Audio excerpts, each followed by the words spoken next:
오늘은 한국에 대해서 몇 가지 말씀을 드릴 것입니다. 한국의 공약에 대해서.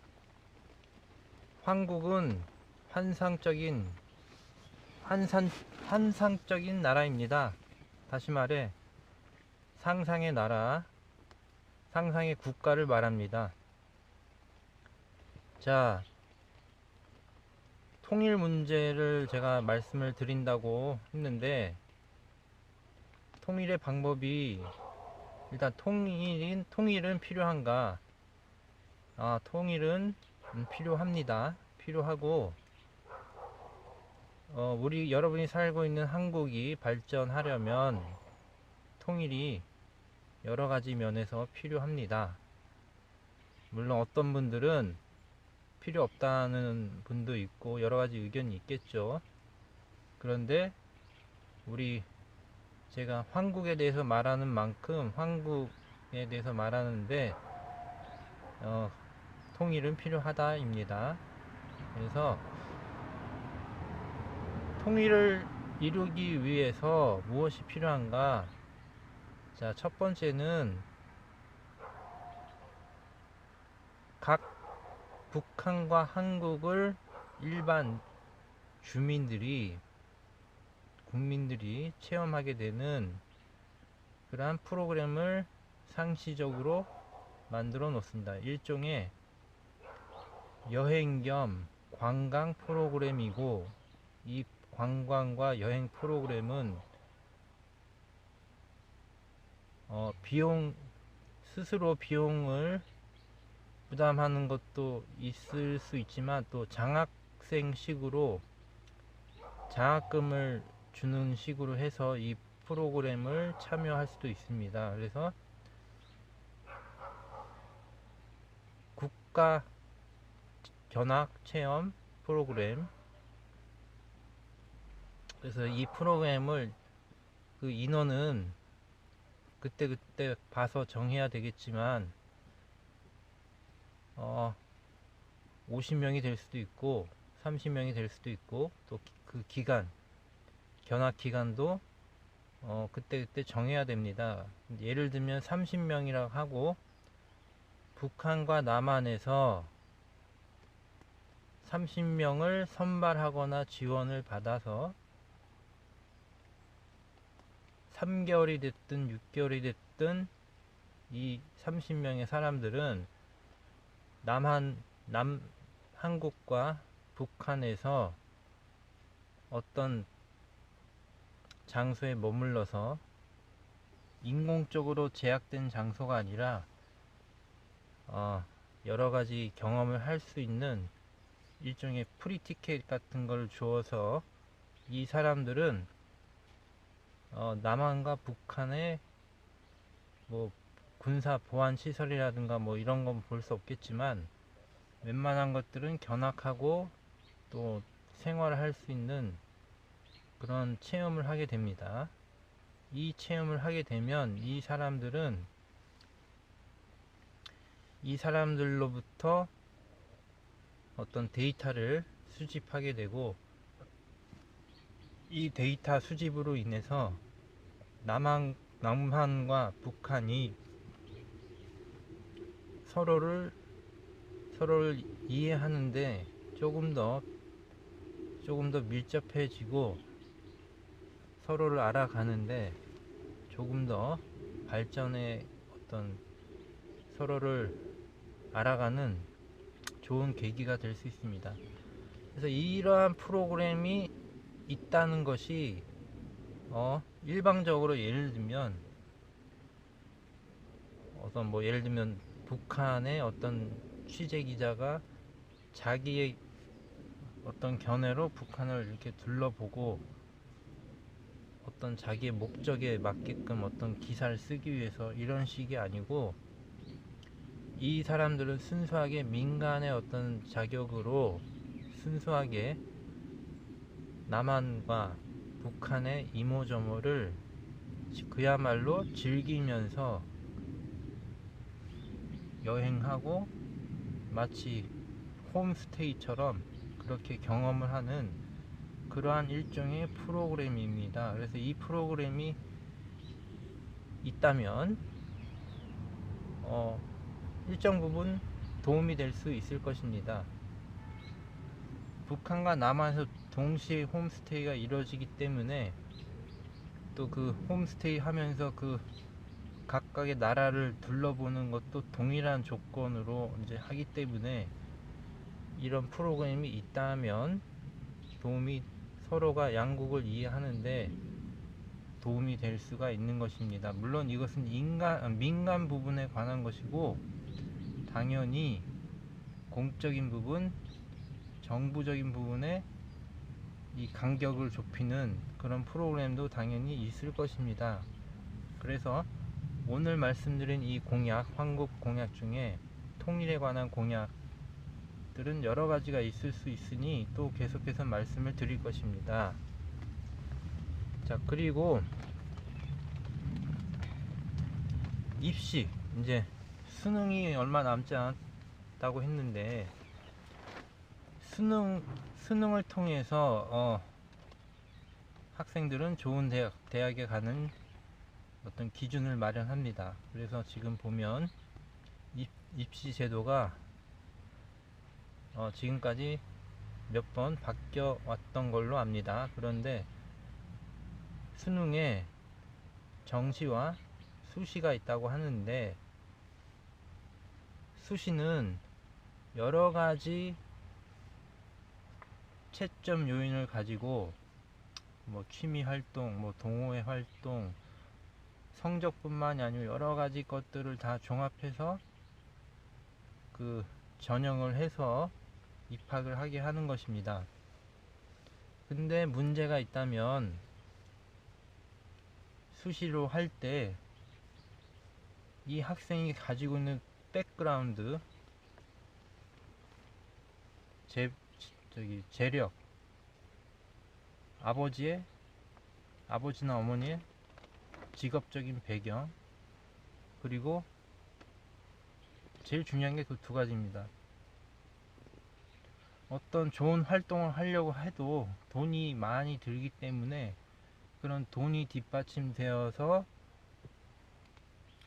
이 학생의 종합적인 활동에 그 많은 돈으로 이 학생을 만들어갈 수가 있고, 또 이 학생의 부모님의 사회적 지위에 따라 무엇인가 형성되는 내밀한 그런 관계망도 있다는 것입니다. 그러므로 그렇게 해서 이 학생은 이 학생이 자기도 모르게 지니고 있는 사회적인 위치에 따라 또 좋은 대학을 갈 수 있는 것도 유리해질 수 있다는 것입니다. 그래서 이제 앞으로는 어떻게 이 대학 입시를 조금 더 공정하고 조금 더 이 학생에게도 좋고 이 사회에도 좋은 방향으로 갈 것인가, 여러 가지 논의가 있을 것입니다.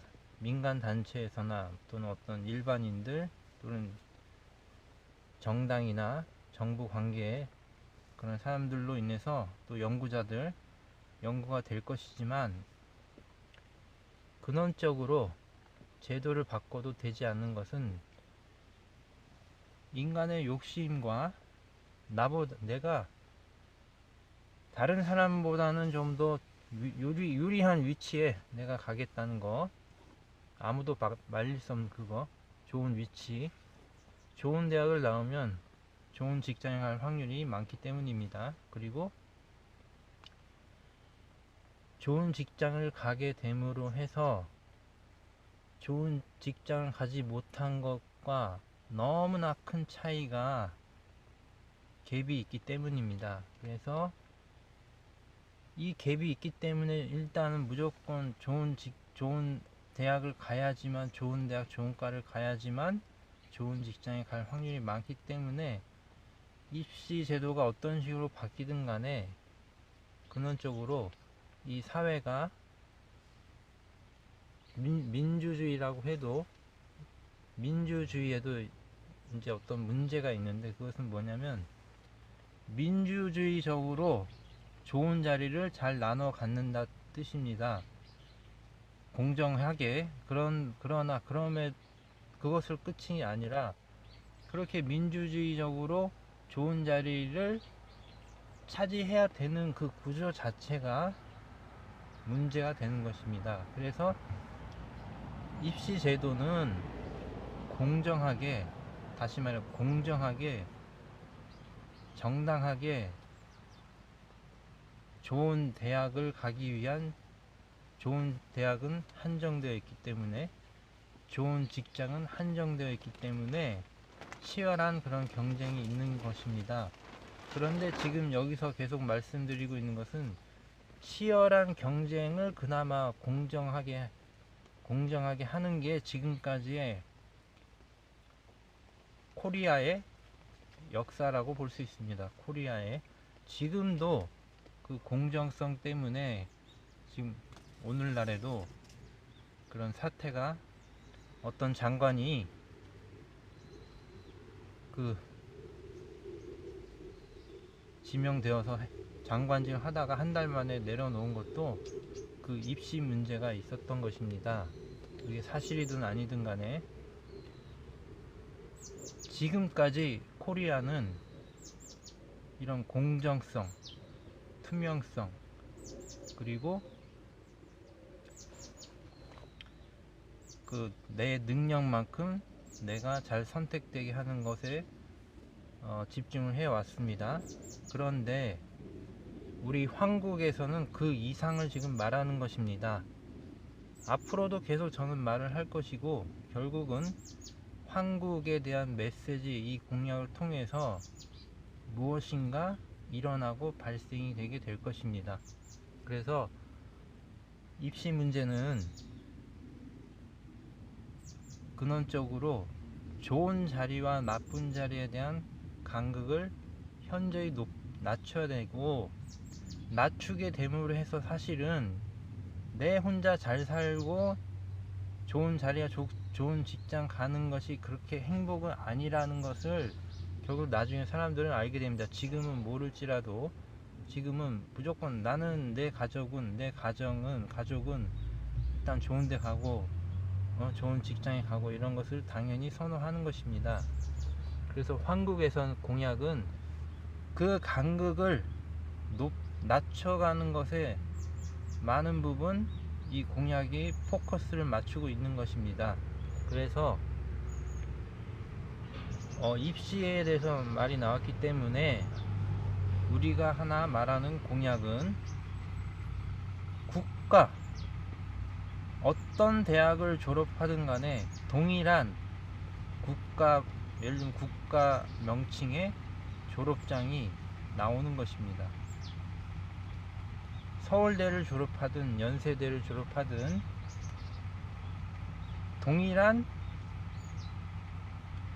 서울대나 연세대는 그냥 하나의 캠퍼스, 내가 편리하게 공부하는 어떤 장소에 지나지 않고, 대학을 졸업하게 되면 동일한 명칭의 졸업 증서, 국가에서 발행한, 국가가 될 수도 있고 다른 어떤 대행일 수도 있겠지만 졸업장이 나오게 되는 것입니다.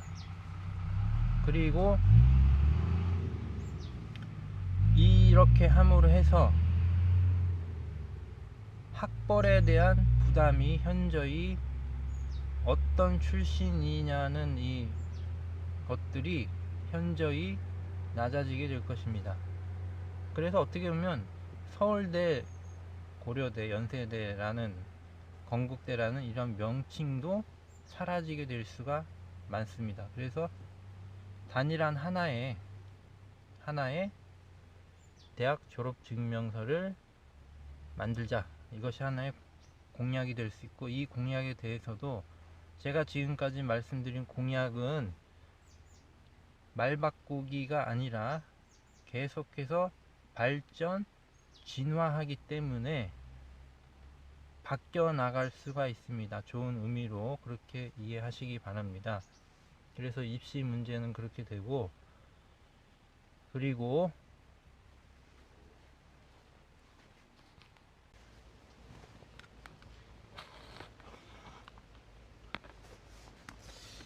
자, 그래서 또 이제 말씀을 계속 드립니다. 국회의원의 숫자를 일단 줄여야 될 필요가 있습니다. 또 그러려면 국회의원의 숫자를 줄이려면 반대로 국회의원들이 해야 될 역할을 대체하는 것이 필요합니다. 물론 아주 이상적인 미래에는 정당이란 것도 전혀 불필요하게 됩니다. 결과적으로 이런 소모적인 논쟁을 해야 되는, 당연히 야당과 여당은 싸울 수밖에 없습니다. 그리고 싸움의 결과는 결국은 한쪽에 이 투표를 통해서 이거 채택이 되느냐 아니느냐, 뭐 이런 결과는 이런 것입니다. 근데 그 과정에 끝없는 어떤 분쟁이, 싸움이 일어날 수밖에 없습니다. 다툼이. 그래서 비효율적인 국회가 지금 된다는 말이 있습니다. 국회의 어떤 이 기간 동안, 예를 들면 지금 20대 국회는 한 일이 없다고 말을 합니다. 그게 뭐냐, 국회의원들이 처리해야 될 이 안건들을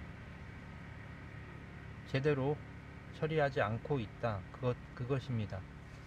그러면 이 안건, 이 법안들을 국회의원에게만 맡기는 것이 아니라, 국회의원들은 여러분을 대변해서 사실은 대리해서 법안을 만드는 것입니다.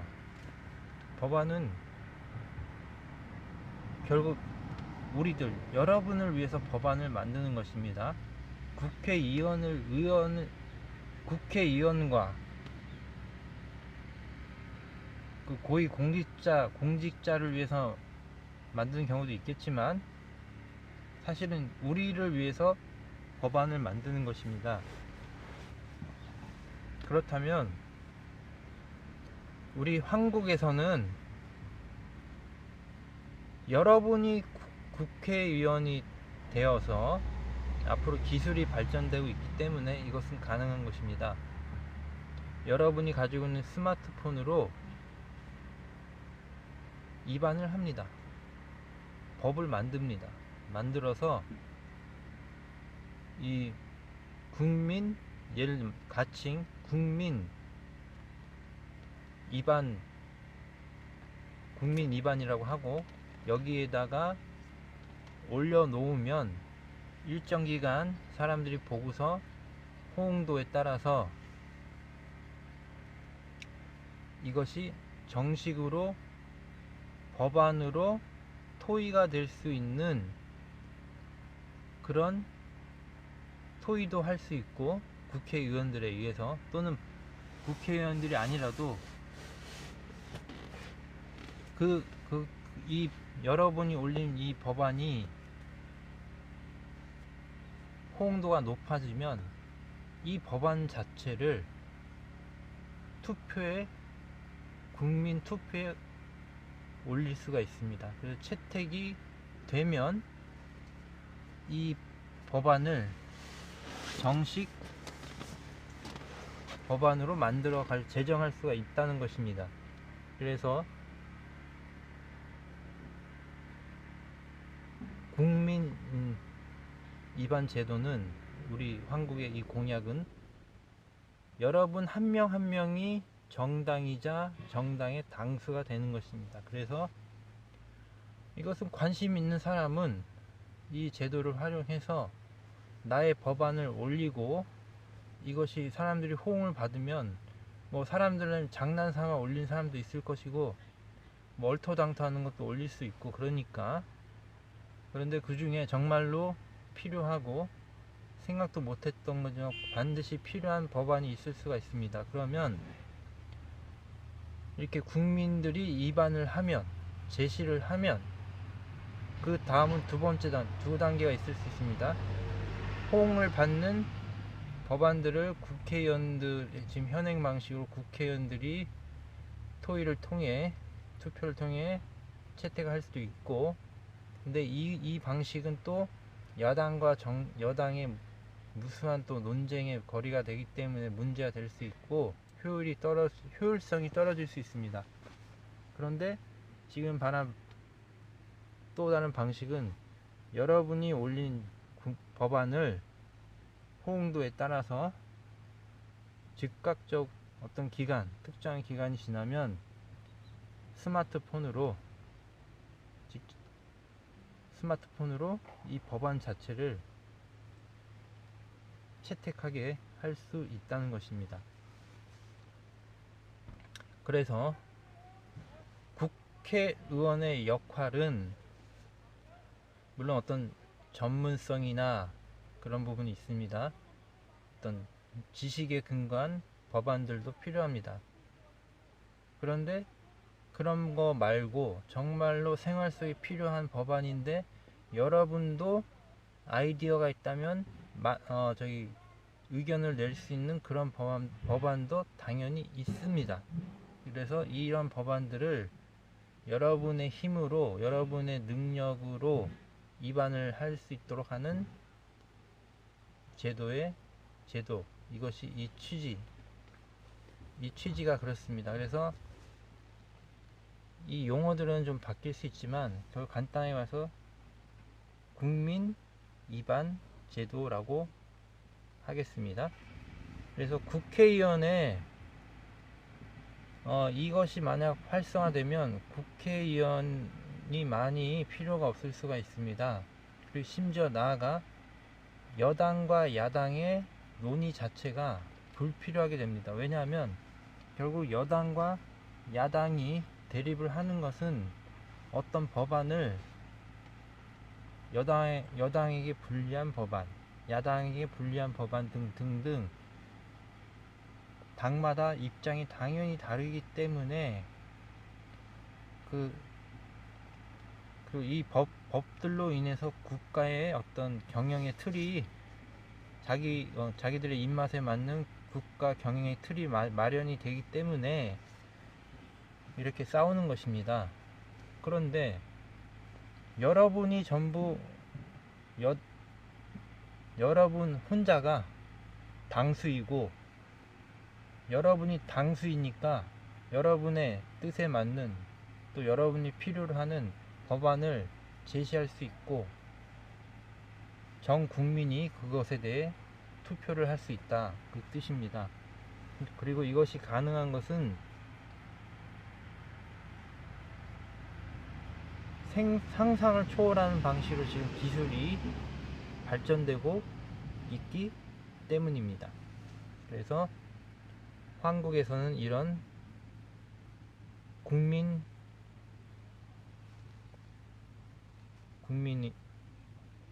상시 법안 제도를 만들어 가겠다, 그 뜻입니다.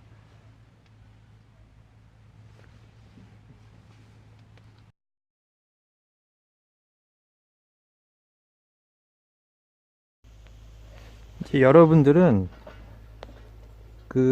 태어나는 즉시 그리고 죽을 때까지 기초 의식주가 보장이 된다고 하는데, 그럼 어떻게 재원을 마련하게 될까요?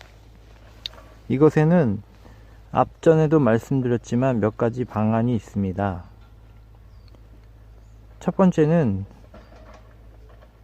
방금 전에 말씀드린 입시와 좋은 직장의 갭을, 좋은 직장과 나쁜 직장의 갭을 줄인다고 말씀을 드렸습니다. 그리고 이것은 욕망을 제어하거나 서로 고통을 분담한 그런 차원이 아니라, 전혀 그런 차원이 아니라 오히려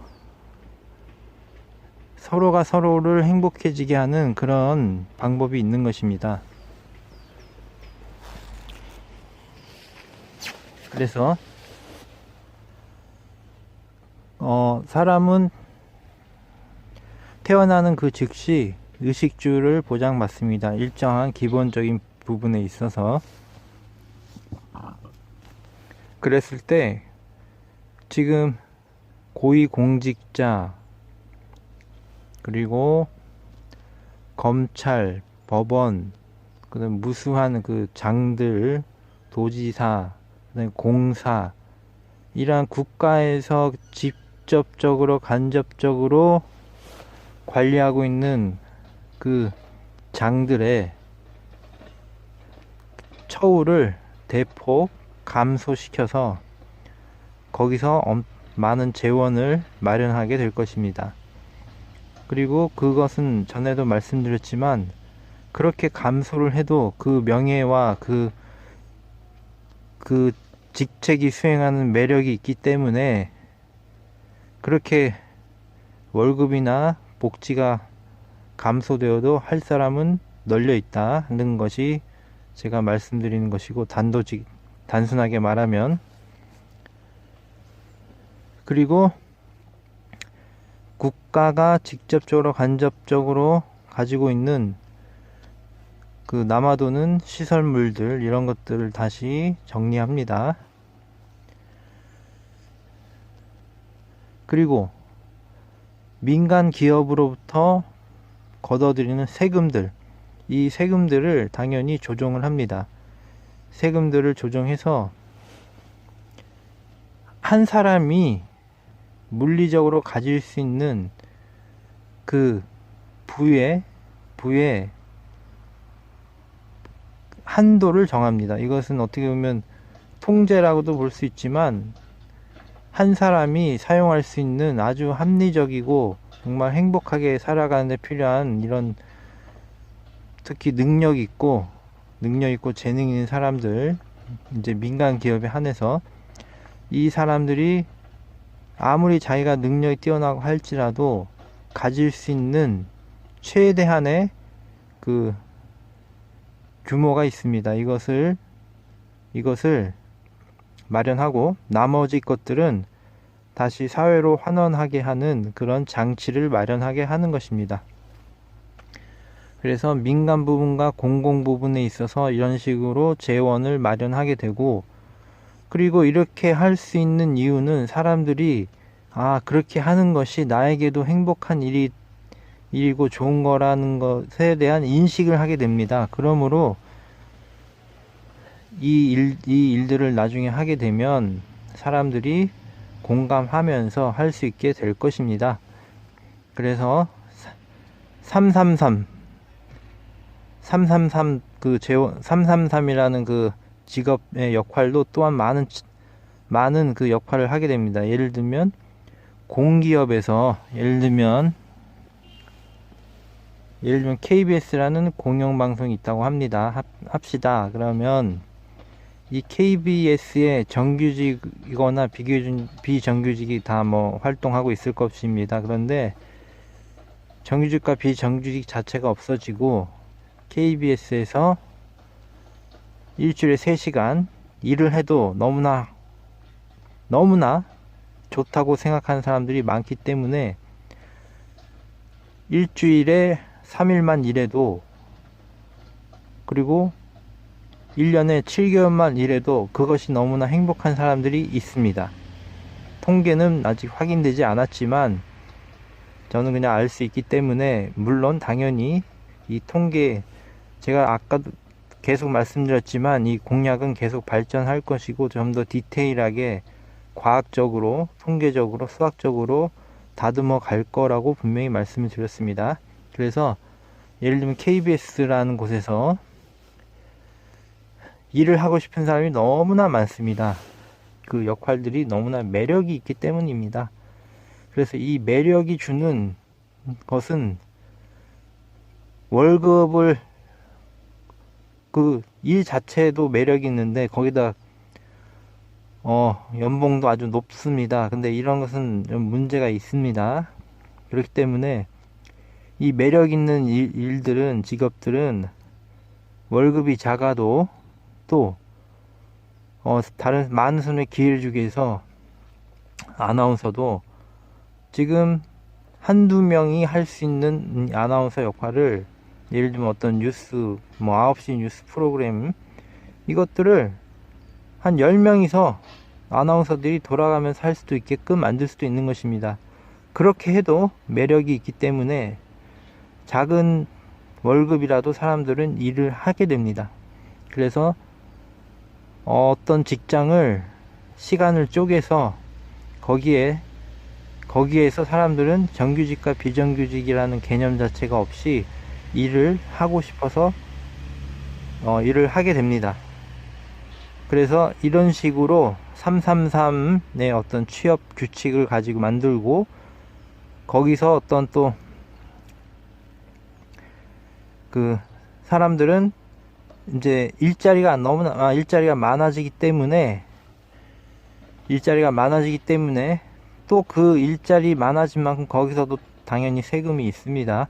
그 세금을 또 걷고, 또 이 사람들은 또 그렇게 일자리를 가지고 있지만, 어떻게 보면 파트타이머적인 일자리를 가지고 있지만, 그럼에도 불구하고 또 기초적인 의식주 또 보장이 되기 때문에 사람들은 그래서 여기서 어떤 재원을, 기초적인 의식주를 많은 사람들이 혜택을 주는 이 재원을 방금 말한 대로 이제 마련할 수가 있는 것입니다. 여러분들에게 중요한 얘기를 해야 되기 때문에 잘 경청해서 들어보시기 바랍니다. 우리 한국에서는 기초적으로 의식주를 보장한다고 말씀을 드렸습니다. 근데 그렇게 하려면 재원이 있을까, 돈이 있을까 이제 궁금해 하실 겁니다. 그것에 대해 말씀을 드립니다. 재원을 마련하려면 돈이 있어야 됩니다. 돈이 있다는 것은 무엇일까? 돈은 어떻게 버는 걸까? 그리고 돈이 무슨 역할을 하는 걸까? 사실 여러분들 다 알고 있습니다. 그런데 여러분들 다 알고 있는 그런 것들을 말씀하려는 것은 아닙니다. 이제 쉽게 말해서 이상적인 원시 시대로 다시 돌아가면, 원시 시대에 돈이 없었습니다. 없었으므로 모든 물건과 생산된 모든 것들은 원시 부족들끼리 예를 들면 거래를 했을 수 있습니다. 거래를 한다고 칠 때 어떤 원시 부족에서는 대나무를 생산을 잘합니다. 그래서 대나무를 가지고 대나무로 공예품을 만듭니다. 예를 들면, 또 어떤 부족은 그 지역에서 금이 많이 발견되기 때문에 금으로 만드는 그 공예품이 있습니다. 금 장신구 같은 거. 그런데 이 원시 부족인 돈이 없습니다. 돈이 없고 이런 이제 물건들은 있습니다. 그런데 서로가 원시 부족들끼리 금이 필요할 수도 있고 또 이런 대나무 공예품이 필요할 수도 있습니다. 그렇다면 자기 지역에 없는 물건이 있기 때문에 이 물건을 어떤 식으로든 교환을 하려고 할 것입니다. 그랬을 때 돈이 없으니까, 예를 들면 돈이 있으면 이것은 100만원이다. 100만원에 해당되는 어떤 공예품과 금으로 만든 장신구를 서로 이제 교환할 수가 있겠죠. 그런데 돈이 없으니까 있는 것을 가지고, 예를 들면 대나무 공예품 몇 개와 그 다음에 금으로 만든 장신구를 맞바꿀 수도 있고, 또는 금으로 만든 장신구를 구하기 위해서 그 지역에서 나는 먹을거리를 가지고 교환하려고 할 수도 있습니다. 그래서 돈이 없어도 사실상 교환이 가능한 것입니다. 그런데 이 교환을 하려면 애초에 생산물이 있어야만 합니다. 그런데 이 생산물에는 반드시 인간의 노력이 들어갑니다. 예를 들면 그냥 금덩어리를 주어서 그것을 그냥 교환할 수도 있는데, 최소한 금을 줍는 행동을 해야 됩니다. 그리고 이제 먹을 거를 구한다고 치면, 먹을 거를 구하려는, 예를 들면 저기 나무에 야생으로 자라는 나무에 달려있는 나무 열매를 채취하려고 해도 나무로 기어 올라가서, 예를 들면 야생의 야자수를 따 내려와야만 합니다.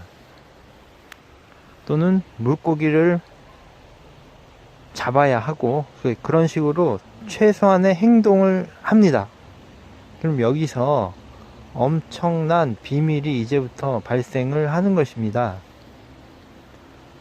다시 말해, 원시 사회에는, 그때 농사를 안 한다고 치고, 야생의 들판에서 또는 바다에서, 강에서 자라고 있는 먹을거리를, 그 먹을거리를 잡거나 채집하는 노동을 한 것입니다. 노동이라기보다는 어떤 행동을 한 것입니다.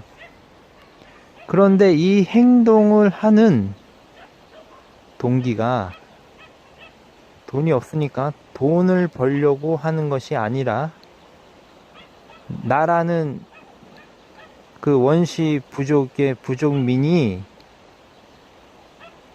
배가 고프니까 먹을 거를 찾아다니는 것이고, 추우니까 옷이 필요로 하니까 옷을 만들어 가는 것이고, 그 모든 동기가 돈을 벌려고 하는 것이 아니라 자기의, 원주민의 생존을 위한 행동들을 한 것입니다. 그런데 여기서 또 중요한 것은, 이 원주민의 자기의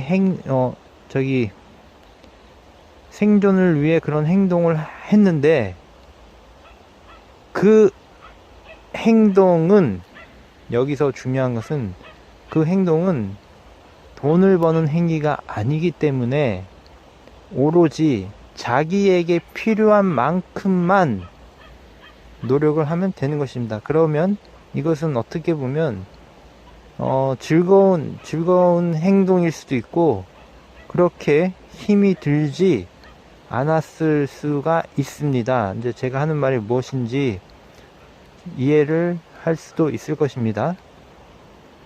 그런데 내가 먹으려고 채집한 바나나가 10개 있다고 할 때, 누군가가 옆에서 칼로 나를 찌르면서, 창으로 그걸 다 내놓으라고 한다면, 이 사람은 그때부터 기분이 나빠지겠죠. 그리고 동시에 너는 내일도 10개를 찾아내라, 10개를 채집을 해놔라. 그런데 이 시점에서 이제 10개가 아니라, 이 사람이 원래 원주민이 하루에 10개만 필요했기 때문에 10개만 있어도 충분하고, 심지어 어떤 저장까지 해놓고 자기가 자신을 위해 준비를 해 놓았다면 그것으로 만족하고 기분도 좋고 즐거운 행위였을 수가 있는데, 창을 든 부족인이 나타나서 이 사람을 위협하며, 너는 100개를 이제부터 나에게 바쳐라, 이렇게 되면 이제부터 노동이 시작이 되는 것입니다. 일이란 바로 그런 것입니다. job, working, 일을 한다는 것은 창 대신에 돈으로, 창이 돈입니다. 돈을 벌기 위해서, 이제 나는 10개만 하루에 10개만 이제 버는 일, 10개만 채집하는, 바나나 10개만 채집하는 시간만 일을 해도 되는 건데, 사실상 그게 아니고, 이제는 100개, 1000개 이상의 일을 해야만 합니다. 그렇게 하지 않으면 나는 먹고 살 수가 없게 되었기 때문이죠. 그래서 돈이란 무엇인가를 말씀하다가 이제 여기까지 왔는데, 그러므로 기초적인 의식주를 보장받는다는 것은 원래 인간이라면 자기가 즐겁게 일을 해서 얼마든지, 왜냐하면 땅에 소유권이 없고 어떤 게 없었기 때문에 그냥 그 땅, 널려있는 땅에서 내가 하루 먹고 마시고 살 수 있는 것을 바보가 아닌 이상 충분히 얻을 수가 있었고, 그것은 하나의 놀이였을 거라는 놀이였다고도 볼 수 있습니다. 그래서 그때 당시에는 돈을 버는 행위를 하지 않아도 되는 것입니다. 그렇다면 우리 원래 인간들은 돈을 벌 필요가 없는 존재입니다. 그런데 지금은 그렇지 않죠. 그렇지 않기 때문에 모든 문제가 발생을 하는 것입니다. 다시 말해, 내가 조금만 행동을 하면 의식주를 해결할 수 있는데, 지금은 조금이 아니라 엄청나게 많은 시간의 일을 해야지만 겨우 의식주가 해결이 되는 것입니다. 그러므로 이제 우리는 그 기초적인 의식주는 원래 태어나는 그 순간부터 모든 사람이 그것을 가질 수 있게 되어 있다는 것입니다. 있기 때문에 기초적인 의식주를 우리는 보장을 해야만 하는 것입니다. 그리고 애초에 원주민들은 이 의식주를 자기가 필요한 만큼 얻기 위해서 거의 놀이와 같은 이제 행동을 해서 그 의식주를 얻었습니다. 그런데 지금 그렇지 못하고 있고, 그 놀이와 같은 일을 해서 어떤 이제 음식들이나 뭐 자기 의식주에 어떤 필요한 것들이 이제 생겼는데, 지금은 그렇지 못하기 때문에 이 의식주를 해결하는 데 필요한 재원들은 어디서 나오냐? 원시 시대처럼 우리가 스스로 그렇게 노력해서, 약간만 노력해서 의식주를 절대로 얻을 수가 없습니다. 이 문명 사회에서는. 그렇기 때문에 돈이 필요한 것이고, 돈이 이제 매개체죠. 매개체. 내가 가지고 있는 물건과 저 사람이 가지고 있는 물건을 교환하는 것입니다. 그런데 지금은 모든 것이 대량 생산으로 들어갔기 때문에 내가 원하는 만큼 필요한 일을 할 수가 없고, 이 사회 시스템에 나를 맞춰야만 합니다. 내가 살아가는 데 필요한 아주 작은 에너지만 있으면 되는데, 그 작은 에너지조차 얻는 것이 너무나 힘들게 되어 버렸다는 것입니다. 그러면 이제 이렇게 되어 있는 이 상황에서 한국에서는 도대체 어떻게 이 재원을 마련할까? 바로 그것은 땅을, 제가 방금 말씀드린 원주민은 조금만 노력해도 먹을 걸 얻을 수 있었다고 했습니다. 이 땅을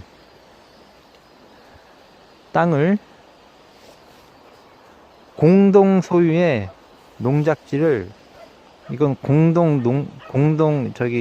공산주의사의 그런 농장 공동체가 아니라 이것은 다른 것인데,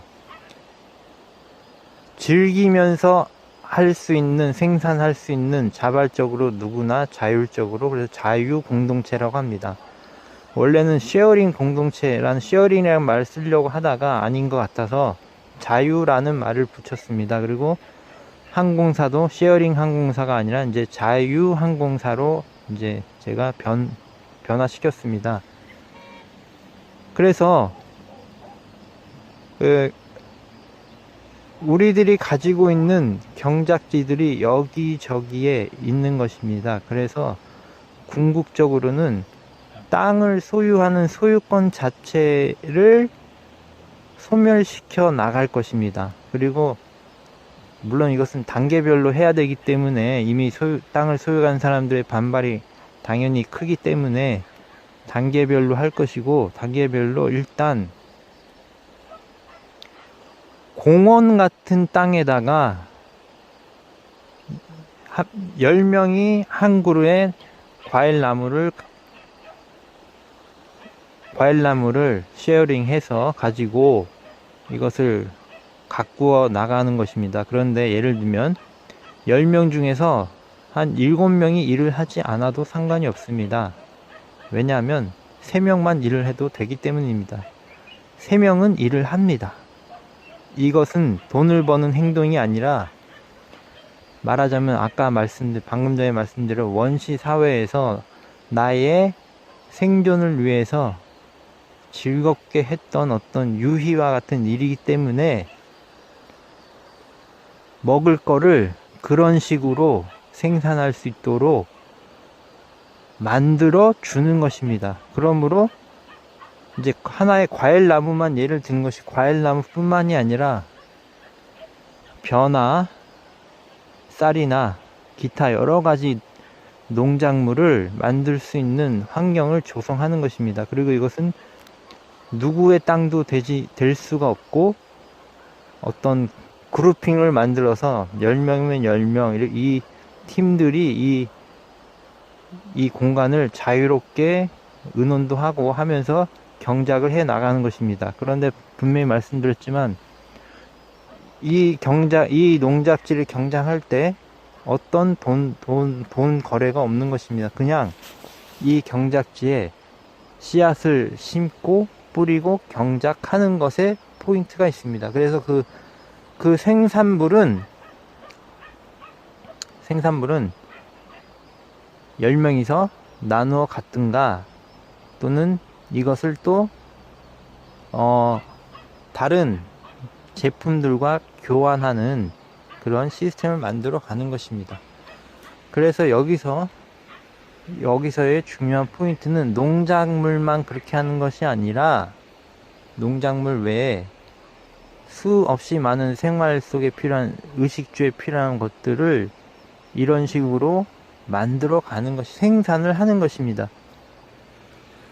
공산주의가 실패한 것은 배당을 했고 배분을 했기 때문에 일을 하고 싶지 않은 사람이 너무나 많은 것입니다. 일을 하고 싶지 않다입니다. 그런데 지금 방금 말씀드린 것은 이 세상에는 일을 하고 싶어 하는 사람이 있습니다. 그리고 그 사람은 돈을 벌려고 일을 하는 것이 아니라 일 자체가 좋기 때문에 하는 것입니다.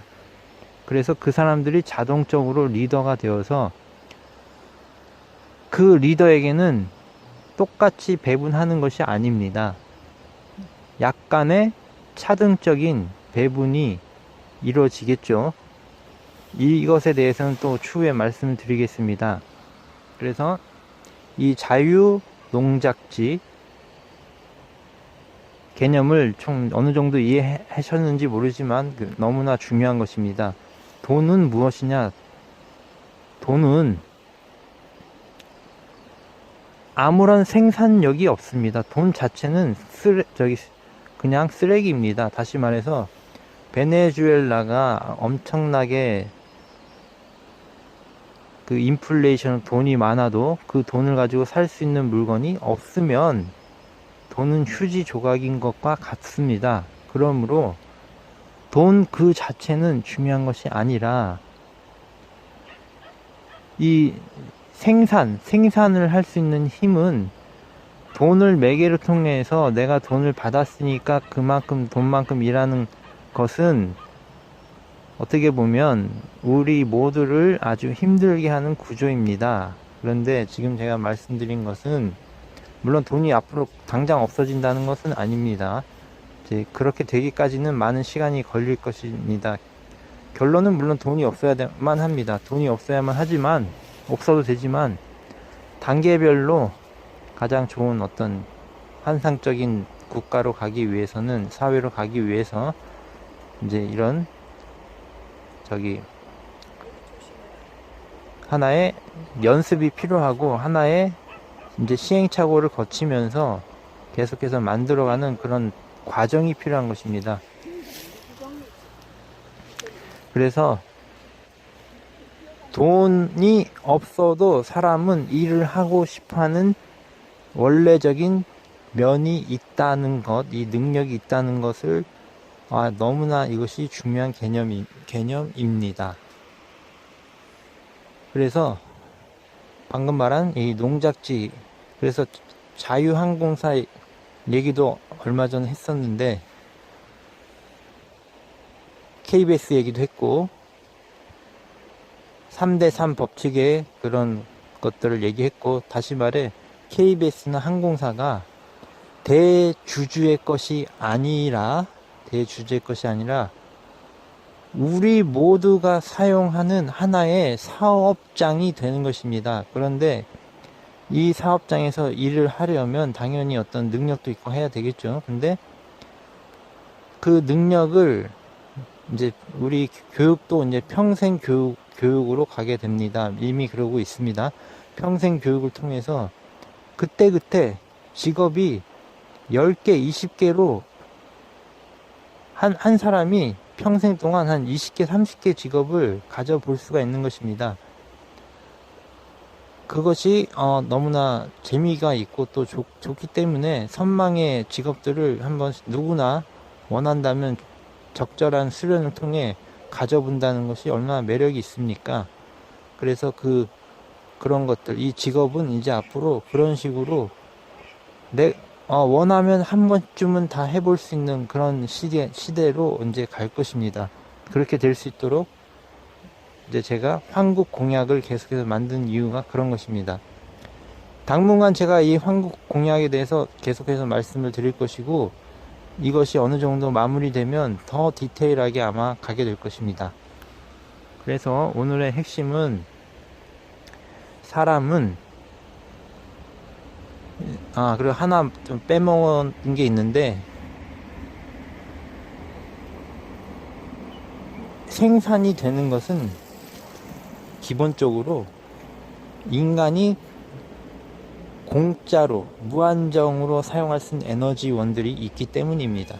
태양이나 지구 대륙 그 자체나 땅이거나 공기, 바람, 물, 물론 물을 사 먹지만 기본적으로 물이라는 게 있기 때문에 물을 가공해서 우리가 사 먹는 것입니다. 이런 식의 에너지원들이 있기 때문에 모든 것이 생산을 하는 것입니다. 그리고 이제 베네수엘라가 왜 이렇게 망해가고 있나, 석유도 있는데 왜 그럴까요? 왜? 저는 그것에 대해 이제 지금 곰곰이 깊게 생각하고 있습니다. 그래서 언젠가는 말씀을 드릴 것이고, 지금 하나 말씀드리자면 바로 이 생산력, 돈으로 생산되는 것에는 한계가 있다. 그러므로 기본적으로 우리가 기초적인 의식주가 보장이 되는 힘이 우리에겐 있고, 그 힘을 만들어 놓으면 이제 우리는 돈으로부터 고통받는 이 굴레로부터 완전히 거의 벗어날 수가 있다는 것을 이제 말씀을 드리고 마치도록 하겠습니다.